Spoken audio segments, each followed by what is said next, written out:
नमस्कार मित्रों, स्वागत है आप सबका। आज जो है हम लोग जीके का मोस्ट इम्पोर्टेंट क्वेश्चन देखेंगे, जो कि आने वाले जितने भी परीक्षा हैं, Bihar SSC, railway NTPC, railway group D, UP police, Bihar police, जितने भी एग्ज़ाम हैं सब में बहुत ही इम्पोर्टेंट ये क्वेश्चन है सभी के लिए। तो प्रश्न को आप लोग बनाइएगा। तो चलते हैं पहले प्रश्न की ओर। कक्षा में सबसे पीछे बेंच पर बैठा कोई विद्यार्थी श्याम पट पर लिखे अक्षरों को पढ़ सकता है, परंतु पाठ पुस्तक में लिखे अक्षरों को नहीं पढ़ पाता है। निम्नलिखित में से कौन सा प्रकथन सही है? विद्यार्थी के नेत्र का निकट बिंदु उससे दूर हो जाता है, हो गया है बिंदु। विद्यार्थी के नेत्र का निकट बिंदु उसके पास आ गया है। विद्यार्थी के नेत्र का बिंदु उसके पास आ गया है। विद्यार्थी के नेत्र का दूर बिंदु उससे दूर हो गया है।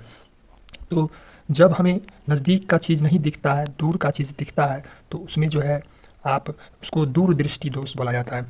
और यदि नज़दीक का चीज़ दिख रहा है और दूर का चीज़ नहीं दिख रहा है तो उसको निकट दृष्टि दोष बोलते हैं। और दोस्तों, हमें पता है कि पढ़ने के लिए हमको जो है 25 सेंटीमीटर दूर रखना पड़ता है किसी पुस्तक को पढ़ने के लिए।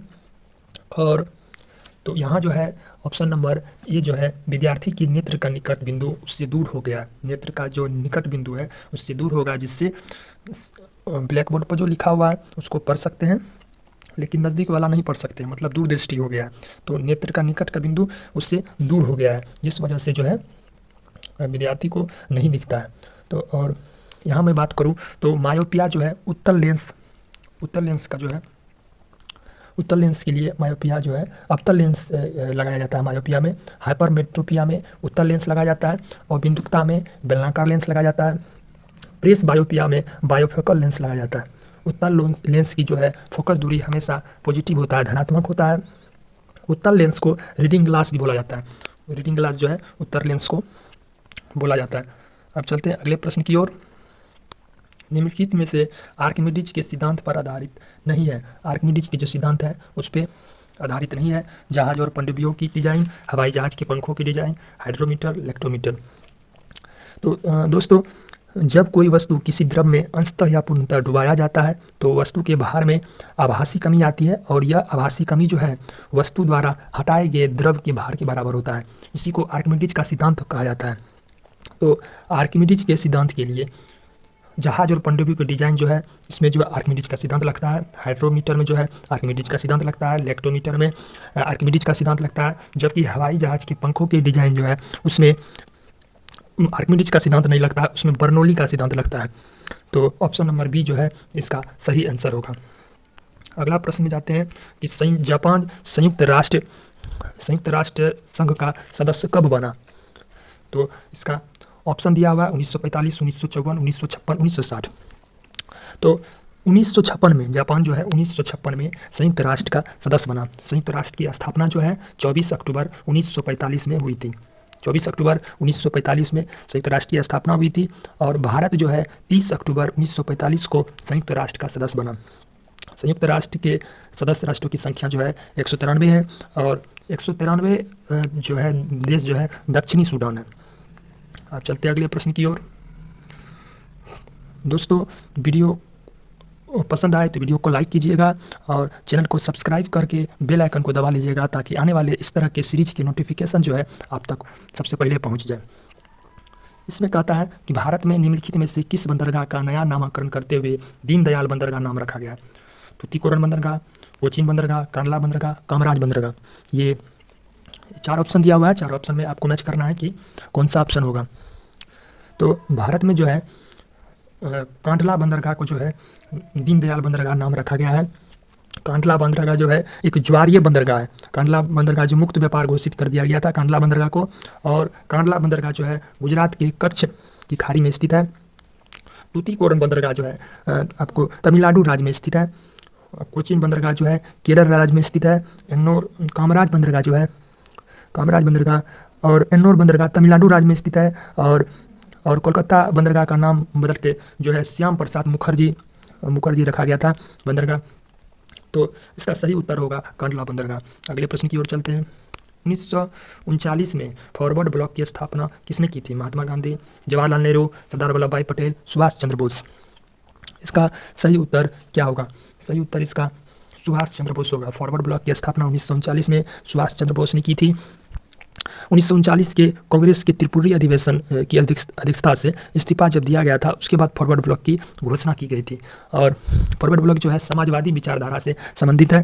सुभाष चंद्र बोस उनका जन्म जो है 23 जनवरी 1897 ईस्वी में कटक में हुआ था। 23 जनवरी 1897 ईस्वी में कटक में हुआ था। चलते हैं अगले प्रश्न की ओर।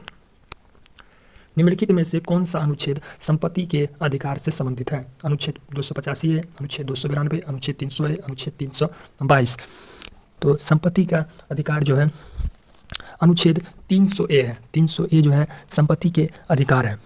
और अनुच्छेद 258A जो है संविधान में किसी बात को होते हुए भी राष्ट्रपति किसी राज्य की सरकार को की सहमति से उस सरकार या उसके अधिकार को ऐसे किसी विषय से संबंधित जैसे कृत्य हो गए जिन पर संघ की कार्यपालिका शक्ति सशस्त्र या बिना शर्त सौंप सकेगा, अनुच्छेद 258A बोलता है।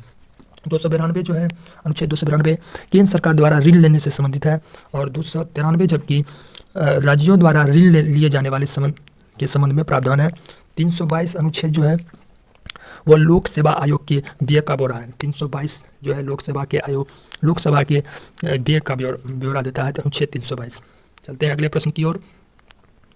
निम्नलिखित में से कौन सा गलत है? जम्मू और कश्मीर केसर की खेती की जाती है। बी कुरियन भारत में श्वेत क्रांति के जनक है। मध्य प्रदेश भारत का सर्वाधिक तांबा उत्पादक राज्य है। रेड क्लिफ लाइन भारत और चीन के बीच की सीमा रेखा है। तो इसका सही उत्तर जो है हो जाएगा आपको D number. Red Cliff line जो है भारत और चीन के बीच की सीमा रेखा, ये गलत है। रेड क्लिफ लाइन जो है भारत और पाकिस्तान के बीच सीमा रेखा है। रेड क्लिफ की जो अध्यक्षता किया था सीमांकन आयोग 1947 में बनाया गया था। तो यहाँ जो रेड क्लिफ लाइन जो है भारत और चीन के बीच में होगा। जम्मू कश्मीर में केसर खेती की जाती है। बी कुरियन जो है श्वेत क्रांति जो है उसका जनक था। और मध्य प्रदेश में सबसे ज़्यादा तांबा जो है उत्पादक होता है। चलते हैं अगले प्रश्न की ओर।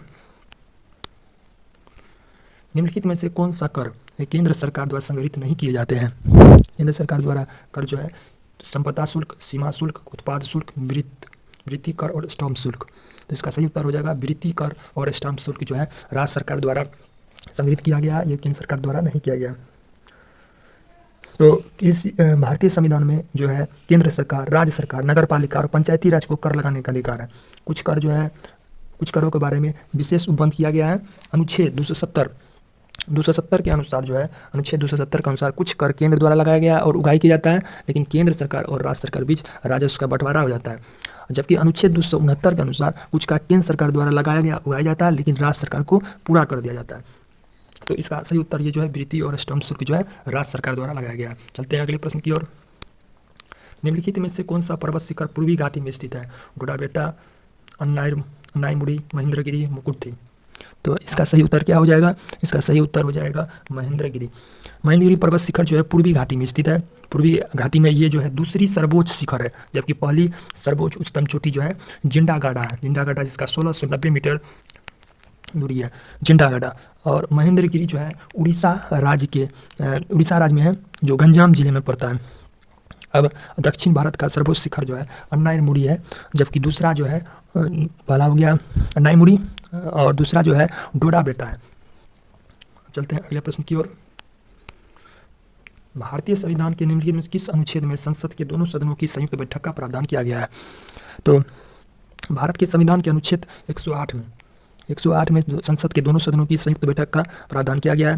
राष्ट्रपति दोनों सदनों की संयुक्त बैठक बुलाता है। संयुक्त बैठक की अध्यक्षता जो है लोकसभा का अध्यक्ष करता है, और अध्यक्ष की अनुपस्थिति में जो अध्यक्ष अगर नहीं रहेगा तो अध्यक्ष की अनुपस्थिति में उसका जो है उपाध्यक्ष करेगा। तो यही सारा आज का प्रश्न था दोस्तों।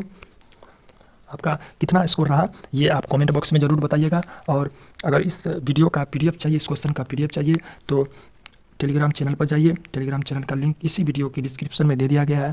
वहाँ जाके क्लिक करके आप टेलीग्राम से जुड़े, और टेलीग्राम से जुड़ के वहाँ पर आप PDF को डाउनलोड करें, और डाउनलोड करके आप वहाँ से अपना पढ़ सकते हैं। और कमेंट में बताएं कि कितना जो है सही हुआ, कितना गलत हुआ। और वीडियो पसंद आए तो वीडियो को लाइक कीजिएगा, सब्सक्राइब कीजिएगा। धन्यवाद वीडियो देखने के लिए।